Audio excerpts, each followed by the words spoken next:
Hello and welcome to Holistic Harmony. We are two average moms reclaiming our power to live meaningful and abundant lives through health, spirituality, and connection. We break down complex emotional and physical health topics into simple, easy to understand information and give you practical tips to integrate this knowledge into your daily life. So please join us and invest some time into cultivating the very best version of yourself.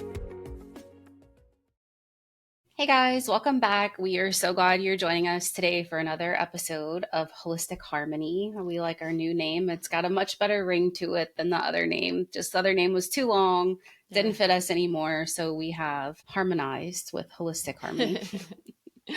So we appreciate your support today. We appreciate you being here and spending time and really working on self-care. I really feel like our podcast is all about self-care and taking care of yourself, taking care of your family, and all of those things. So we really appreciate that you're taking the time to do that today.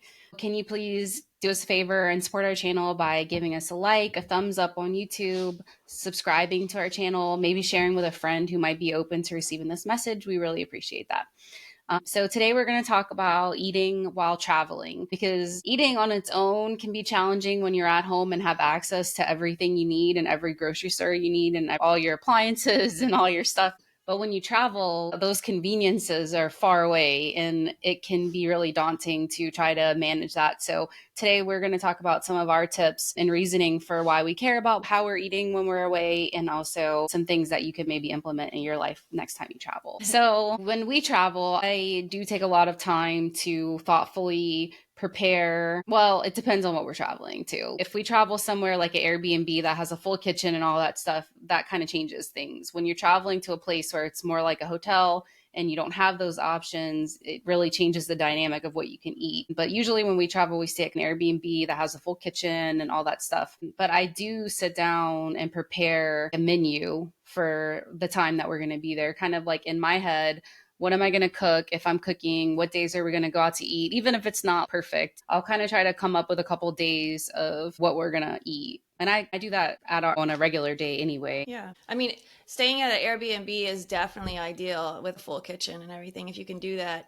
But for example, my husband, he works out of town a lot and he's always staying in very cheap hotel rooms, as cheap as he can find or whatever. Mm-hmm. He's lucky if he has a fridge and a microwave. So we typically will just a week ahead of time or a few days ahead of time, we'll just start cooking a bunch of meals. Mm-hmm. And we'll prepackage them. Right now, I just do them in Ziploc bags, which isn't, I'd probably prefer something better that's not plastic, but that's what we do. And then we just defrost them and heat them up. He'll heat them up in the microwave. Or actually now he has this awesome lunchbox that he can plug into the car and it just heats up. Yeah, it has a heating element and it heats up his food. But you could also use that too. So yeah, I think about breakfast and dinner. We don't really do lunch, but if you do, then you would think about that. And I just make sure we have a meal for everything. Mm-hmm. And you need a fridge or a freezer, but if not, you could also do an ice, like say you're at a hotel room, usually they have those ice machines. You can bring your ice chest and just keep that filled with ice, use the ice machine. Or we even bought a little mini fridge or freezer one time, except this one wasn't so mini. My intention was to get one that was mini and travel size. This one was kind of big. So we stopped doing that, but there are smaller ones that you could travel with if you needed to and just plug it in the hotel room or whatever, wherever you're going. But say you're going in a tent, the ice chest idea could work. You'd have to buy ice, but in the little lunchbox. Yeah. Just saying, I feel possible.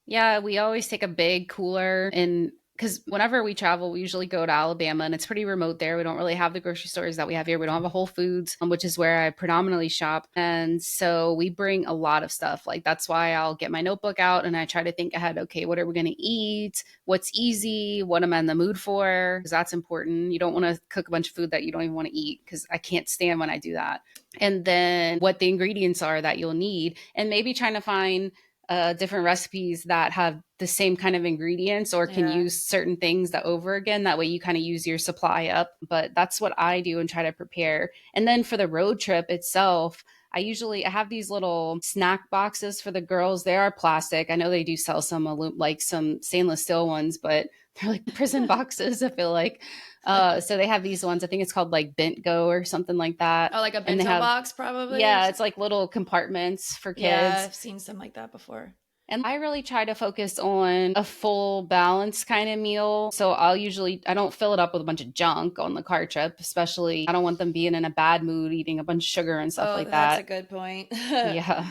Yeah, So I because usually I get this grilled chicken from Whole Foods, but you can also just grill your own chicken.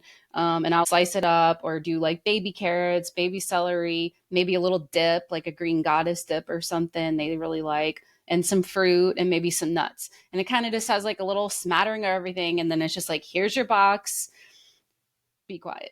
yeah, that's a really good point because if your kid is one, which a lot of kids are, that will start to get really like throw temper tantrums or fits when they have a lot of sugar and dyes, then you might want to make sure you avoid that stuff when you're for traveling. So if you want to have a good trip, Yeah, because it's already going to be keep a that in long mind. day in the car, cramped up. I know we have a little TV in the car and the girls watch stuff while we're driving. So we have that. So they're overstimulated, blue light. But it kind of helps because whenever they're watching TV like that and engrossed, they'll just eat everything in the box. Sometimes if we're home or something, they'll just eat fruit if I give them the option of having fruit with meat, with vegetable. But when we're in the car, typically they will like eat everything. And then I'll bring extra nuts, maybe some really healthy, not really like super palatable chips that have these blue corn chips that are baked that I get from Whole Foods that are very unsatisfying.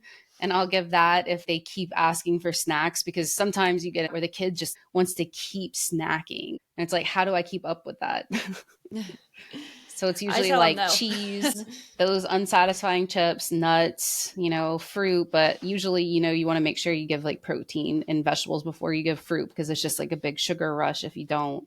And then it's like that's all they want to eat. If they don't eat it balanced, then they just have like that sweet tooth. Yeah, sugar is addicting. That's something I'm trying to work on right now is my sugar addiction because I really feel like I have like yeast overgrowth in my gut, which I feel like I was getting under control, but then I had to do those antibiotics and I feel it's back where I was, so that's disappointing. But yeah, I Mm, have to get rid of this sugar. Sugar is so bad. it's so hard. I I know I love some crave it sugar. constantly. I want everything to be sweet. I just want sugar all day. It's awful. I find I want crunchy all day long, but I do want a little sweet after every meal. Yeah. So I don't know.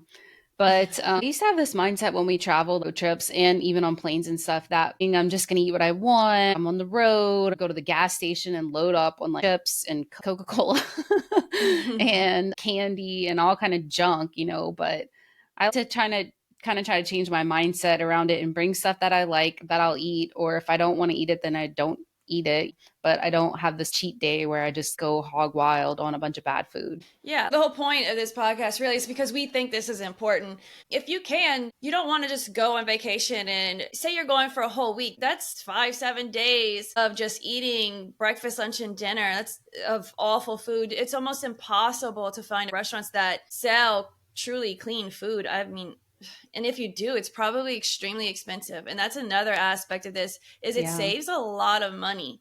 You're Mm-hmm. using the stuff that you were gonna cook at home anyway, as at least we do. I don't go buy a bunch of special stuff. I use what I was going to cook from home as if we were going to be staying home. So I'm saving a ton of money when I do that. But yeah, you want to go and have a good time. You don't want to go on vacation and then feel guilty about all the terrible food you ate or feel bad while you're out there because once you start living this life where you eat good clean foods you start to feel a lot better, and then when you go off the deep end and if I ate terrible food like that for 5 to 7 days, oh my god, I'd feel so bad because I feel bad after one day of doing it, Yeah, it's the like stomach physically. issues, Yeah, having really upset stomach all the time in my lower aches. intestines, and then also headaches and just mental fog and just kind of just not feeling your best self. Yeah, And I just struggle. I hate when I wake up in the morning and I don't feel like my best self. yeah. I actually keep it in my calendar, my little planner that I bought, like low vibe or high vibe, how I wake up in the morning. I just want to know, is there any pattern here Oh, that that's I can smart. identify? But yeah, I mean, it saves a lot of money because eating out is so expensive, but also eating really high quality food is expensive too. But if you already have that in your home and that's what you're eating on the regular, Yeah, then it's the yeah. same thing. Yep. I guess I thought we were going to save a ton of money on eating out, and I need to go back and look at our spending and see how it actually played out this year because we hardly eat out anymore. We used to eat out Friday, Saturday lunch, Saturday dinner, and Sunday breakfast. And Oh, that wow. was just all bad foods and all that stuff. So maybe you really don't want to cook on your vacation. I mean, I know that that sometimes isn't the best thing to be sitting in your Airbnb and cooking and stuff like that. I mean, some people really like to cook. I'm 50-50. Sometimes I really do Yeah. like to cook, especially when my husband helps out or like my Yeah. mom or the kids or whatever. Not so much the kids because that's more of Yeah, a that's challenge. stressful. Like in my mind, it's like, oh, the Yeah. kids will help. And it'll be a good time making memories, which it is, and they enjoy it, but oh, at the same time, it's like you just want to just do it, you know? Oh my God. It's because I'm a control freak and it's so hard to let go of that control, man. I mean, I'm like that when it comes to like stuff like that for sure. Yeah.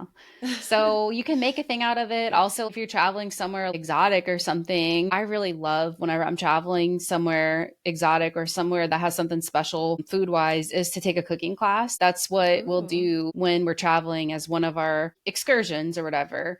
And I've done some really amazing cooking classes where we learn how to do different stuff. We went to the farmer's market first and then did cooking classes, and that's super fun. So I would invite anybody if you're traveling and you like to cook to do that because you might learn a new recipe that you really like or whatever, some Yeah. cool technique that you can bring home. But you don't have to, like Rachel does. She meal preps and packages it. You can get the like plastic packaging from the store, online, Amazon, whatever, or you can get Pyrex dishes or whatever if you want to do that, or stainless steel, whatever. And then just like bring a ton of food with you.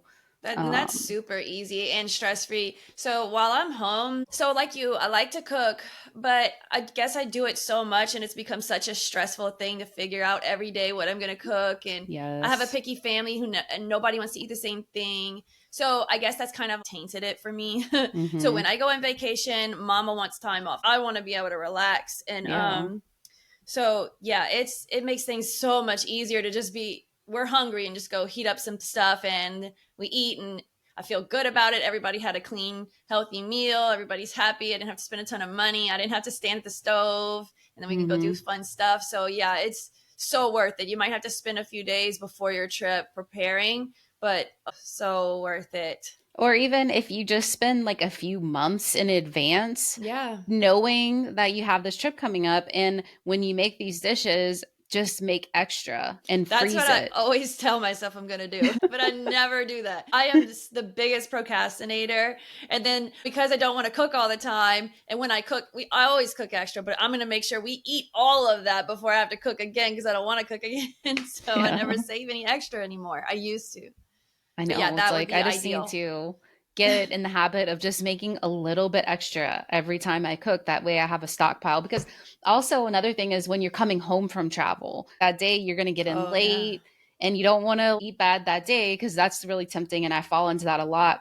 And so to have something ready where you can just defrost it really quick and eat it. And that way you don't have to get takeout on that day when you get home, too. And let's face it, that's a great rule just in general for at home. Because Yeah. that's what I was doing.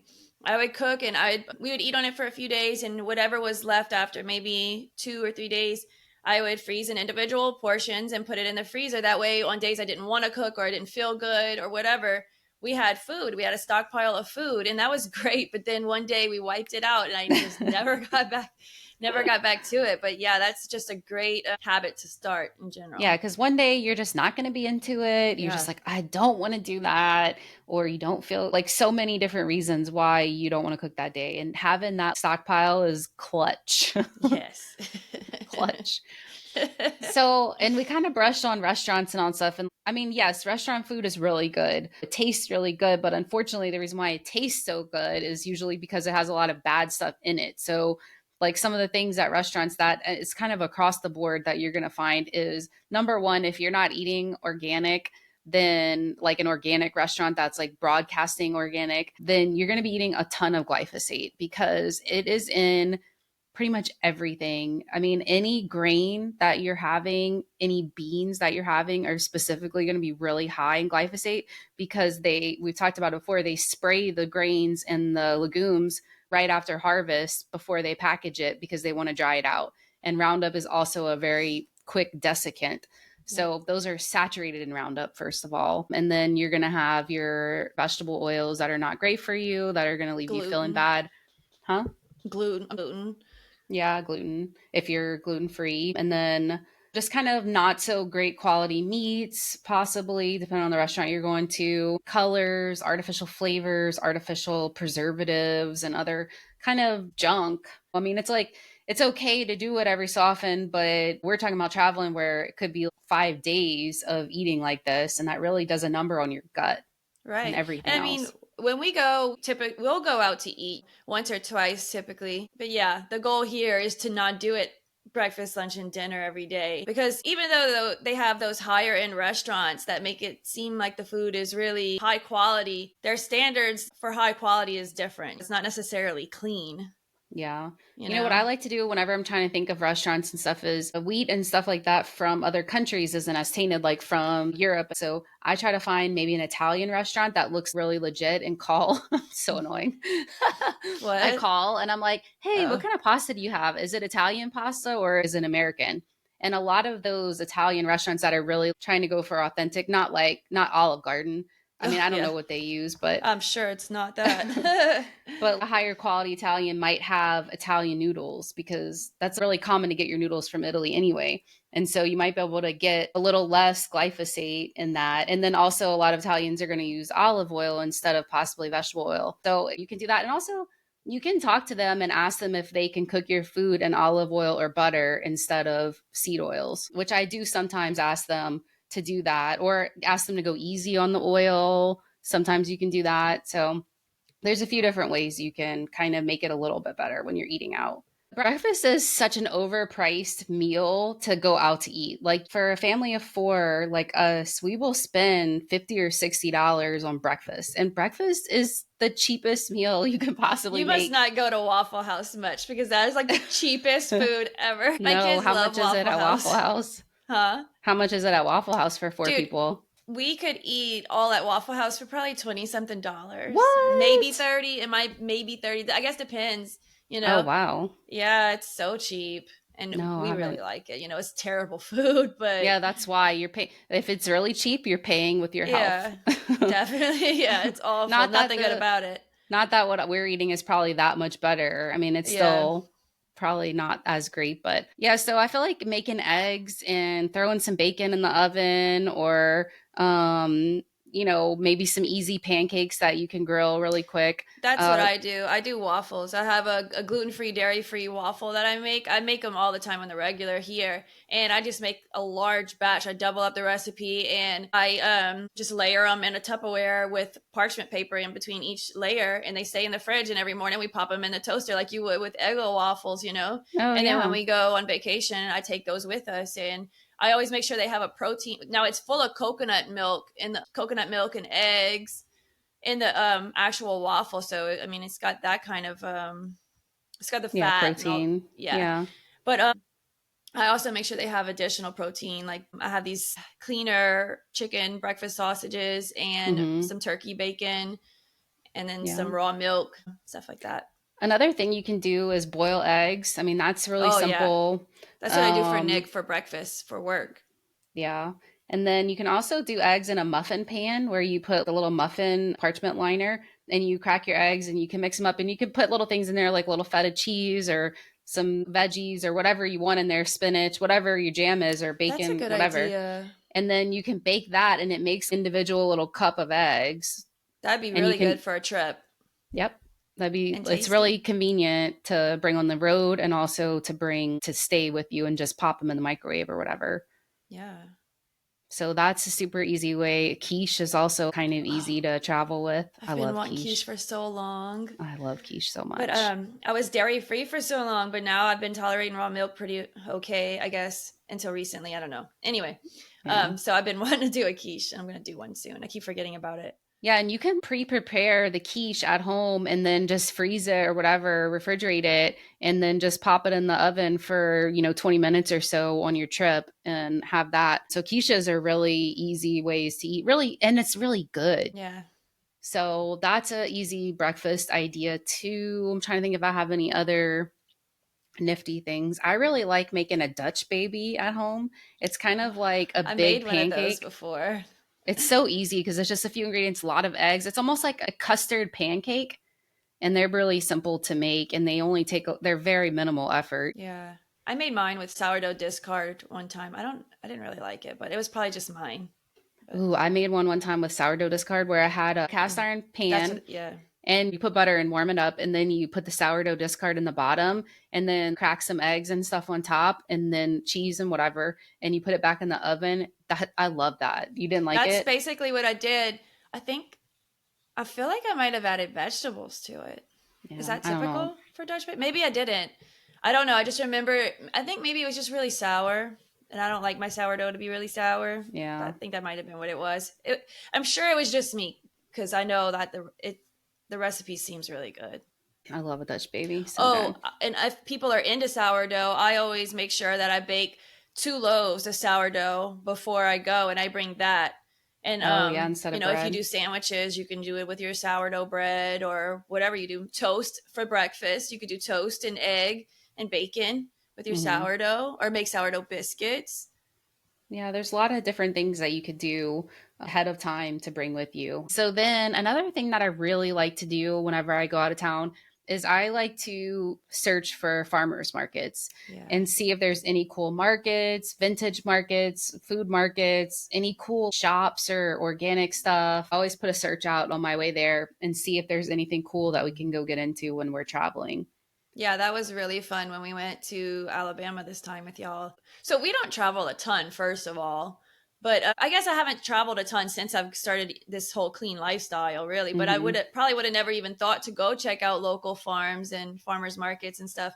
And that was really nice. We got that really, really good raw milk. It was probably the best raw Hmm. milk I had ever gotten.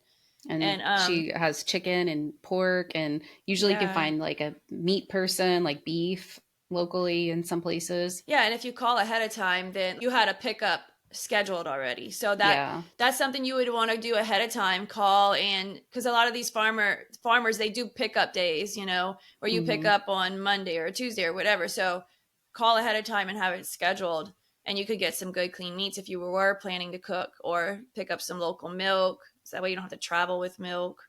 Because that was Yeah, or my you can look for concern. like Amish farms and Mennonite farms and stuff like Yeah. that if they have them in those areas. There's a couple different things that you can look for. And then also like cool grocery stores. Sometimes they have different grocery stores that you don't have locally that you can go hit up and you might find some cool stuff there. Or you pick farms that could be a Yeah. fun activity to do Oh with my your God. family, where you go pick like blueberries or apples or Yeah. Or even just strawberries. flowers. Yeah, Yeah, yeah, I love a U pick for sure. yeah. Um, and then eggs, obviously, if you can get eggs from a farmer instead of getting it from the grocery store, that's great. And there's this huge egg shortage right now. It's hard to even get eggs at the Oh, grocery store. really?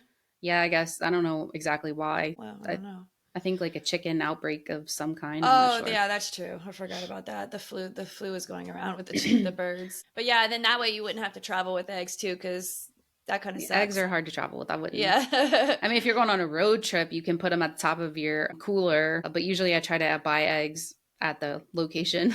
And eggs are pretty easy to find. There's usually always somebody that sells, yard eggs in almost every area. Everybody's got chickens these days. Love eggs so Yeah, much. I know. I I could eat eat so eggs all many the time. eggs. So whenever you go on a plane, it is a lot more challenging, obviously, when you're That's traveling true. really far away. But usually what I do, and I have kids, so it's easier, but you are allowed to bring like medicine and stuff like that on a plane. And so I have a lot of herbal medicines that I bring with me. And I pack like a little soft-sided cooler bag with snacks for the girls, tons of snacks like cheese, crackers, pickles. I mean, just everything I can think of to bring on the plane because they get like ravenously hungry. And then the last thing you want to do is be spending a ton of money at the airport on really bad junk food. So I always bring a lot of food with us on the way to anywhere. And then I also bring my medicine. And it's good if you're going to have medicine though, I learned to have a label on it because I just had like masking tape, like elderberry syrup on mine, and they were like, "Miss, like, come So on." you couldn't bring that? Because that's how I No, do they let mine. me. She had to ask her supervisor, but they let me on with it because I brought a big bottle of it with me, like a mason jar bottle with us to have because I knew we were going to get sick, you know. Yeah. So I brought all that stuff and it was all fine. Food is all fine. It's just liquids over so much. But you can also freeze stuff because freezing is fine to bring on the airplane. Okay. Yeah. So you can bring liquids that are just frozen. Just make sure it doesn't thaw out before you get through security. So, but in an ice chest? Not enough. Well, you could bring ice. I usually bring it like a cooler bag because you could carry it on the plane. It's small And you enough. put ice in it? I put ice pack. Okay. So it has to be frozen. You know, you can't have like been on a road trip all day and by the time you get to the airport, you have like melted stuff because then they're going to be like, no. But if Yeah. you have ice packs and stuff that's frozen solid, you're fine. I Would brought you like a be able huge, to, I'm sorry, no, go would you be ahead. able to bring like a week's worth of food? Probably. I mean, Yeah. if you had it packed up correctly and it was frozen and stuff, I don't see why not. Okay. Obviously, I never They might have fly. to swab it. Sometimes they swab it with something. I mean, they don't put anything in the food, but they'll swab like the container to make sure there's no explosives or whatever. Yeah. But yeah, you can bring food on a plane for sure. My aunt has a story. She went to France once and she bought all this stinky cheese, like bries and all this yummy cheese back home. And on the plane back home, all of a sudden it just started smelling real funky in the plane. And she was like, oh my gosh, that cheese is getting a little warm up there. That's funny. Yeah, I guess people do travel with food, you know? Yeah. I mean, there's some things you can't take. Like, I don't think other countries like for you to bring like a fruit from another country into their country, possibly. There's some rules about that. And Why sometimes they'll is that? ask Do you you if know? you have anything, huh? Do you know why? Because they don't want them to plant seeds in that country and be invasive or have a pest on it that's invasive to their area or Okay. something. Because you can bring pests on Yeah. fruits and stuff like that easily. But yeah, I travel with that. And then also another thing I do if I'm traveling somewhere and then I'm flying in and then renting a car and going maybe to a relative's house or to an Airbnb, then I'll prearrange a Whole Foods pickup order ahead of time. So I'll sit down before we leave, figure out all the stuff I want to cook or what we need to snack on or sandwiches or whatever it is we need over there. And then I'll just do a pickup order at Whole Foods. Whenever we land, we'll go over there and do that first. Yeah, that's a good idea. Yeah, because it's easy because you don't want to get on your vacation and then have to go grocery shopping. So Yeah. thinking ahead of time and pre-planning what you're going to get is so easy. And then you just pull up. It takes like 5 minutes for them to come bring it to your car, and then you have your groceries. Yeah. See, I think of all this stuff. Yeah, I think these are some really good tips Yeah, so for if you travel. have an Airbnb or whatever, it's really easy. You can bring stuff to cook, get with your family, make everybody have a part of this so that the mom is not the only one bearing the weight of all of the meals while you're on vacation. Everybody is off work, everybody can get together and help out. And then grilling is great. Make sure you have a grill if that's what you're into, or if you're camping, you can do a lot of really cool campfire foods and stuff like Yeah, that. and you can even like if you schedule a pickup at a local farm to get some good quality meats and you just grill them up, that would be cool. Yeah. Yep. There's lots of cool things that you can do. Just try to get inventive. Maybe Google it, like really easy traveling recipes, campfire recipes, grilling stuff, and you'll find some different things that will tantalize your senses. And look, if you do have to go out to eat at a restaurant, don't beat yourself up about it. The stress isn't worth it. Just have a good time. You know what I've been doing lately when I do eat bad food? I tell myself in my mind that this is good, healthy food, that Yeah. I'm eating a good, healthy, nutritious meal, and this is good for me, you know? And I don't know, I don't feel bad after I eat it. There you go. Because, it is mental. And I mean, yes, you're obviously it's not ideal for your body and all that stuff, but I think the biggest part is that especially us, like, we'll beat ourselves up about it for so long, and that's not good, Yeah, and we get in so our heads. We know how bad they are and what they do to us, and we psych ourselves out. But our minds do play a big role in our health and how our bodies process food. So mhm. if you have your mind in a really positive state and you're thinking really positively about that food, then your body might just digest it better. Who Yeah. knows? It's worth a shot. And also, if you're doing all this other stuff and trying to cook and bring in foods to be healthy for the majority of the time, then whenever you do go out and experience it, and you don't have to worry so much because you've been Yeah. doing the right thing. So it's not as bad. So you can just Exactly. enjoy it because you earned it. That's right. You worked for it, honey. Yeah, that's good All right, stuff. guys. Well, that's our episode. We really hope that you found this information useful, that you're going to bring it into your life, and that it provides value to you. Because this stuff is important to us, and we have a lot of ideas about it, obviously. I could probably talk for like another hour about it, but we're going to just spare you guys. We hope this helps you on your travels Yes, to go have a travel, have fun, but also be aware of what you're putting in your body for the most part of the time so that you can really enjoy those times when you decide to just have whatever you want, because yes. that's okay too. Yep. So, thank you guys so much for being here. We hope to see you next week. Bye. Bye. Hey guys, thank you so much for joining us. We really appreciate you being here, and we hope that you can support our channel by giving us a thumbs up on YouTube, by subscribing, because that really helps our podcast to thrive and to show up on more people's feeds. We really appreciate that. And communicate with us, please. We want to know what you want to hear and what you like. So share that with us. Yep. Thanks, guys. See you next time. Bye. Bye.